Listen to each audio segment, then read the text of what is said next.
ሌላ ልትኖሩላቸው የሚገቡ ነገር እንዳለ የምታስቡ ሰዎች ከሆናችሁ አሁን ማይንድ ሴታችሁን ቀይሩ። ለትዳርህ አትኖርም።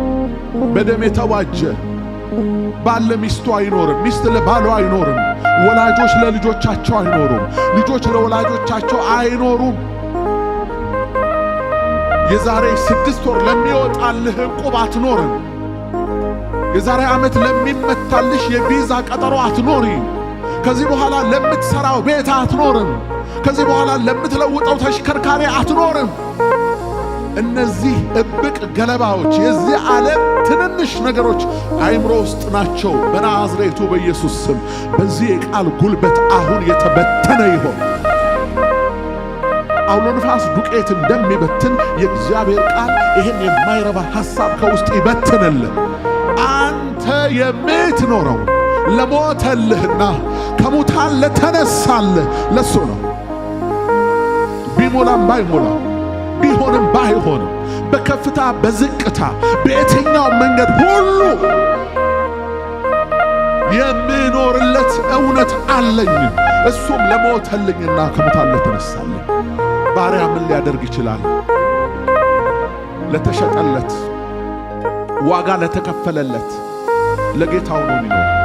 ጌታው ቢፈልግ ጆሮውን በስቶ የራሱ ስመ ማህተም ያለበትን ቀለበት ጆሮ ላይ አንጠልጥሎ ቢፈልግ አፍንጫው ላይ የሆነ ምልክት አስቀምጦ ሲወጣ ሲገባ የአቶ ገሌ ባሪያ ነው፣ የአቶ ገሌ አሽከር ነው እየተባለ ይኖር ዘንድ ግድ ነው። መጽሐፍ ስለኛ ሲናገር እንደዚህ ይላል፣ በዋጋ ተገዝታችኋል። በዋጋ ተገዝታችኋል፣ ለራሳችሁ አይደላችሁ። ስለዚህ በሥጋችሁ እግዚአብሔርን አክብሩ ይላል። መንፈስህ የእግዚአብሔር ልጅ ነው፣ ሥጋህ ግን ባሪያ ነው። መንፈስህ ክርስቶስ በቤት እንደ ልጅ፣ ሙሴ ደግሞ በቤት እንደ ባሪያ። ሙሴ የሥጋ ምልክት ነው። የሙሴ ተስፋ ከምድር ወደ ምድር ነው፣ ከግብፅ ወደ ከነዓን ነው። ሊመጣ ያለው የተስፋው ልጅ ክርስቶስ ኢየሱስ ከሰማይ የወረደው ግን እርሱ ወደ ሰማይ ነው። ሙሴ በቤት እንደ ባሪያ ነው።